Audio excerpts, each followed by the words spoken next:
Feels a little early in the season for a match of such epic proportions. It always brings drama. Do we feel like it is early, especially because they both feel like they're still finding their feet? Yeah, they do. And we know that City are famous for finding their feet, to be fair to them, whereas Manchester United is more of the same. They're still uncertain in every area of the pitch. They're still not scoring enough goals. In the midfield, they still don't have enough legs. At the back, they're all over the place. Three at the back simply does not work for a team that ruled English football with four at the back. And in goal, you got one keeper who can't catch and another one who's making his debut in English football against a striker playing for Manchester City who scored 5 goals for his country in one game in midweek. Good luck. It's a tale of the keepers, isn't it? Because as you mentioned, just before we saw that video, Donnarumma in at City, does he go straight in? What happens with Bayindir? Will they play Senne Lammens? Seems like that's what we're waiting to see, who starts in goal. Well, Bayindir's going to start. He's already come out, Ruben Amorim, today, and he's told us this. When Martinez looked like he was going to leave Aston Villa and go to Man United, I was like, at last. At last, we've got a Man United signing. Someone we can identify with the club of Manchester United. A huge signing, a World Cup winner, someone who swaggers down that tunnel, leads the team out, but that fell on its face. Lammens might be a good goalkeeper. He's not ready at the moment, obviously. Bayindir will play. So I was hoping to see Emi Martinez against Donnarumma. It's not going to be out. And Darren's absolutely right. You're talking about a striker in Haaland. Yes, the team's not doing well, but that boy is so relentless. He just continues. It's just single-mindedness just to score goals.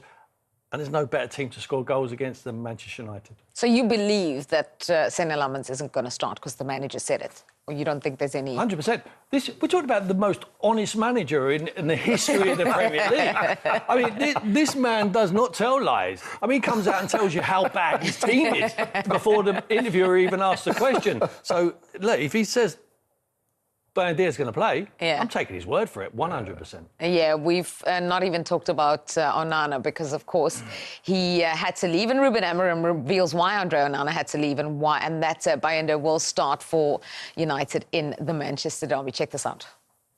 We saw Andre Onana did a very, very good season in Inter. The quality is there, but we are in the club sometimes. In the moment, things are is getting harder and harder, and you can be really experienced. But in this club, the pressure sometimes is so hard on every detail. Sometimes you need a change. So we believe a lot in our goalkeepers. I believe in Altay. He's ready to play, and he's going to play. And Donnarumma straight in for you. I have no concerns whatsoever about one of the best keepers in the world. He was outstanding for PSG last season. There is an argument for saying that in the league in France, he probably wasn't as consistent.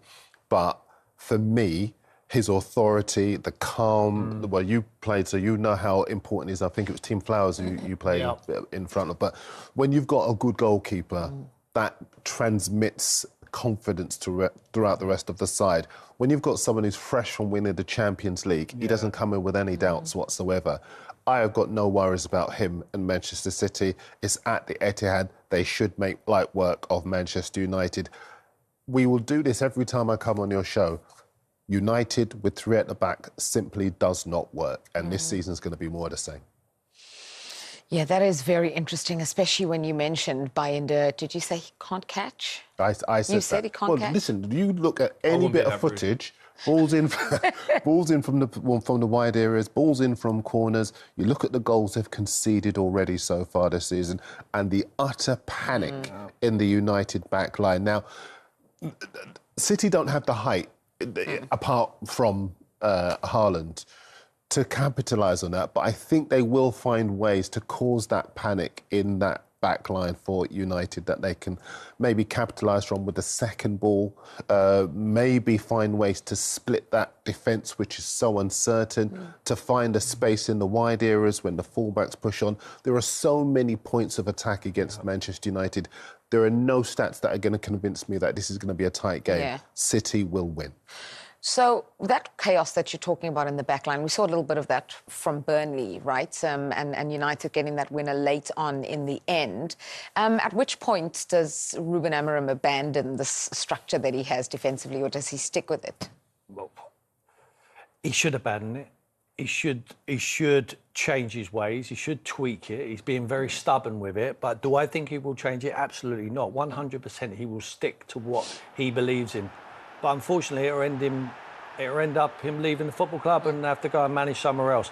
Look, the positives from the game against Burnley is that they kept going. Burnley never went away, and they dug in when they needed to, and they finally got a result. Look, their start of the season has been better than Man City's, isn't it? So, we're being very harsh on them, but we can see something. They've got a lot of problems defensively. Good for Mbeumo there to score. He's scored a couple of goals now since he's been at the club. But they're just leaking goals, and largely look at those goals though that they're conceding. A throw-in, panic in the box. A cross, panic in the box. There's no authority. There's no taking responsibility.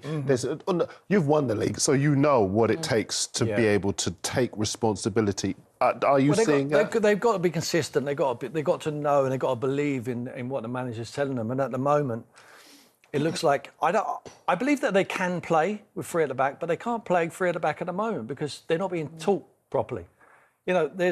Normally you need, you would say, give me a pre-season. Obviously, he's went in there against his wishes at the back end of last season, which is a cheek, really, because when Man United come calling, you should go as soon as possible if you're going to get the job at Manchester United. He went in there against his wishes. Now he got the pre-season. He's had a lot of time to work. Are we seeing any improvements with that formations? Absolutely not. We're looking like a group of players who are struggling for any identity, any cohesion around partnerships, centre-back partnerships, midfield partnerships, full-back and wingers, a link off the front man. I mean, they've taken Šeško in there. I feel sorry for the boy. He's 72 and he's not hardly kicked a ball. And you're playing against Burnley at home, a newly promoted side. Surely you have to give him the opportunity to go on there and score some goals. Where is he? Where is Kobbie Mainoo? Is there something that you're seeing, perhaps with your experience of managing at this level that we can't see? No. What I can see in Kobbie Mainoo is a little superstar who jumped onto the scene and went to a competition in the international frame. He's a very good player, and I think he's adaptable to play in any position. I think he can play as a 10. No matter, he probably wants to play there. He's not going to play as a 10 at Manchester United. I think he could play as an 8. I think he's got the legs, still a young man, to get up and down. I think he takes the ball in very well. He could probably play as a 6, but he needs to know the game, needs to learn, needs to still develop. I'm not sure some of these young lads, they get so much so early and they get their wash bags under their arm at like 12 o'clock in the afternoon and they think it's time to go home. But no, it's actually time to develop and keep working. But unfortunately now you have sports scientists at these clubs and say, no, you're in the red zone, you need to come off the training field. No, what he needs to do is improve on what he's not good at. And he's still not good at a lot of things. But there's a lot of players who are playing in front of him in that Manchester United shirt who I wouldn't have in front of Kobbie Mainoo. Now, from the outside, you think there must be something, what I'm not seeing, within the club to keep him out of that team. Because I believe he has all the attributes to play for Manchester United Football Club. Yeah, so we're wondering, Kobbie Mainoo, Benjamin Šeško, as you mentioned, where are they? When are they going to start? And yet, everything we've said, Manchester United go into this one above Man City in the table. It doesn't happen often. I know it's early days, but City haven't made the greatest start. And actually, I know they take a while to get going. We know they go into a different mode, a different gear towards the end of the season. But by their standards, it's Pep Guardiola's worst start to a season. It is. I think only once before, in 2004-05, did they lose the first two of the first 3 games of this season.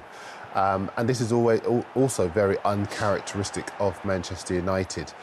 You have to give some credit to Brighton for the fight back, the character and the quality of the winning goal as well.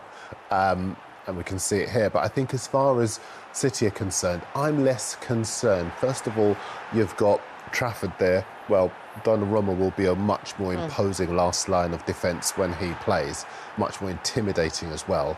But the other thing is that I look at the personnel in the City side.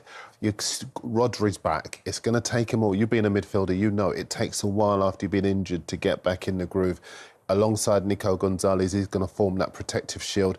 They do have a weak spot. Mateus Nunes playing at right back, midfielder at right back. But apart from that, I look over the rest of the side. Reinders looks as though he's had a really good start. Cherky's a fantastic player. Marmoush has got 6 months of Premier League football under his belt. And Haaland is ready to rip it up. Yeah. I think that City win this game. It's a complete rebuild there. You can see there's so many players who've got to get used to the Premier League. We're talking about the most difficult, most competitive league in the world, and it does take them an awful long time, unfortunately, even though they've got world-class players around them.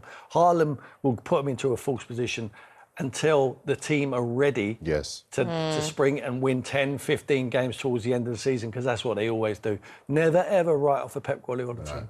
I think with me, Man United, I will shave this when they win 2 games in a row. You and that guy with the... Yeah, I was thinking of the guy who did it with his hair. Well, I'm going to do it with this. Oh, my like word. Father Christmas by Yeah, we won't December. need a Santa Claus. I'll just ask you to do it around December time. Do you think it's going to be a chaotic game, though? Yeah, I saw. Sorry. Is that true? Sorry, I did. I think it will be chaotic. Very good. Sorry. I think it will be a chaotic game. I think it really will be. You know, 2 teams are, you know, not firing on all cylinders. I think it's exactly what both teams need. Yeah. Not if you lose. It's exactly what both teams need if you win the game, and you win it convincingly. And I think Man City will be the team that will do that. You think so, chaotic? I think it will be chaotic because, as Tim was saying, they're still finding their feet. They're a good team, but it's going to take a while for them to be that unit that we expect them to be. But I think in the wide areas, Mbeumo's, he knows where the goal is. Cunha is going to be a danger. Still not, for me, Šeško, too much money at the moment for someone who hasn't really had the body of work to back it up. But I do think that while City are just taking a couple of minutes to find their stride, United will be plucky, but City will win. Going in early with the predictions today. Going in early. Let's save it. I can't wait to hear what you say. I'm personally going for like 4-4, but I'll leave the predictions to you guys. Okay. For me, that is a game that, even though I suppose Man United and Man City haven't had great starts to the season, and you would probably count on Manchester City, but Manchester United just seem to turn up in these games like they did last season. Yeah, they always do. It doesn't matter what form they're in, doesn't matter who's the manager, they always give them a good game. If my memory serves me correctly, Manchester United were outplayed for night. In fact, they were outplayed for the whole game. Yeah. The fact that they've scored 2 very, very late goals. But in a match like this, you can't rest on your laurels until that final whistle is blown. No, you can't. And Ahmad, last season in that game that you're talking about, single-handedly changed the game for Manchester United. We can have a look at it now, because what an impact he had. This pass is sick. The run as well. The run. Is that Lindelof? No, that's Oh, with the ball? Yeah. Lindelof. It was... What a finish that is, by the way. It's incredible. But it's the run. The touch is... Because when he makes... If you watch it again, when he makes the first run... Yeah, it was Martinez that made that ball. Martinez made it. When he makes the first run, he's about to go offside, and he checks. Checks in. And goes again. But, I mean, his presence of mind to just lift it, keep calm, roll it into the far post. Brilliant finish, but... He has that ability. Manchester United have players like that. We didn't speak just now about Bruno Fernandes taking the penalty that equalised. But again, if you need a cold-hearted person to take that, he's exactly. Yeah. They've got a few players like that, and that's the thing. What I love about the Premier, I feel like every team got a player that could just change the game. No matter what's happening, if it's a good tackle or like a good shot or something like that, they just got that player that can do it. So. Do you still, when you look at the game now, do you still think that, even given the starts that both clubs have, that Man City would still be favourites for this? Yeah. Yeah, you do. You got to say them. Yeah, I think you do think that they're favourites, but you still know that unless they go and win the game, I know this sounds very obvious, Manchester United are always going to be in it. They've got to go and finish it off, even though last time they're 89 minutes in, they're 1-0 up, they're coasting. They walked out of that game with nothing.